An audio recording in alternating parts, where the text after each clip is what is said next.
let's see what key would help you better align with infinity.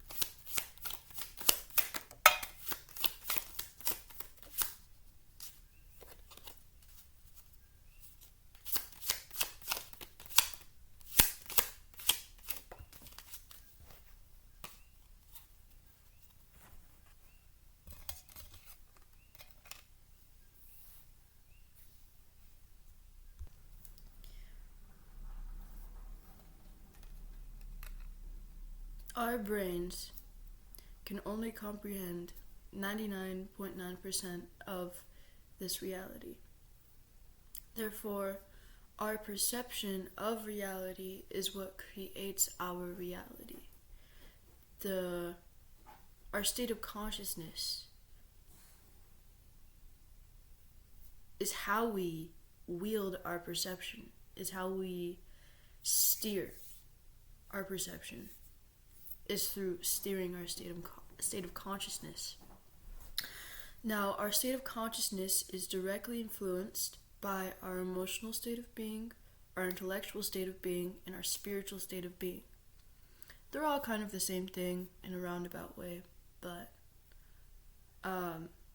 they can be regarded as separate beings to influence.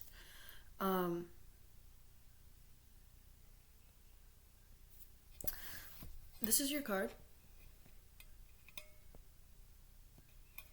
It is the Three of Hearts. And it seems here the key of wisdom that would help you better attune to infinity is the key of understanding that you have creative control over your emotional state of being. And this creative control you have over your emotional state of being directly correlates to your creative control of your reality, of your perception of reality, of yourself, of your embodiment of self.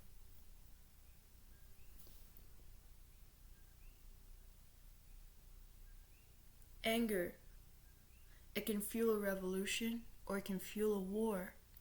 Anger, it can fuel violence, it can fuel boundaries that are rooted in safety of self. Anger can rule justice, just as it can rule unjust action. Sadness can fuel productivity, or it can fuel depression, it can fuel apathy. Happiness can fuel laziness, or it can fuel productivity. You, if you're watching this, you have the creative power to wield your emotional state of being. Any emotion you have can fuel your purpose in this life. Any state of being, any emotional state of being that you have can be wielded to fuel anything that you want to fuel. Anything. Doesn't matter what emotion it is, doesn't matter what you want to fuel. You have the power to wield your emotions for the betterment of yourself and of society.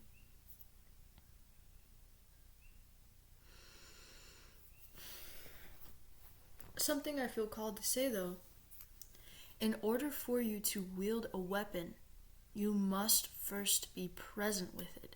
And I'm not saying that, not all weapons are bad, okay? A sword can chop a medicinal herb just as it can chop down a person. I mean weapon isn't tool, okay? In order to wield a tool, you must first be present with it. So let's just use a sword for example. Okay, a sword, if you have a sword and you don't know how much that weighs, even by muscle memory, like if you're just handed a random sword and it weighs a mysterious weight, how are you going to properly wield that? Unless you're used to swords of all weights.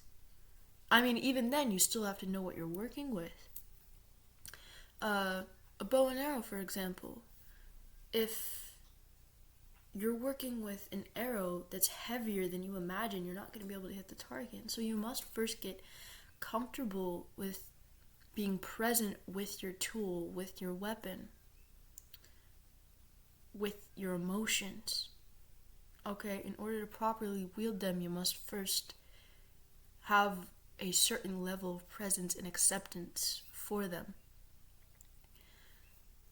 That's the first step to anything.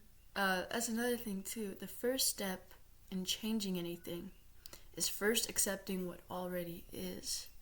Okay, in chemistry, for example, if scientists or chemists ignored what they were currently working with and they're like, I want to get sodium carbonate, okay, or something like that, and they added the wrong chemical to the wrong thing because they weren't fully present with what was in the beaker, or they weren't fully accepting of what was already in the beaker, they'd blow their heads off.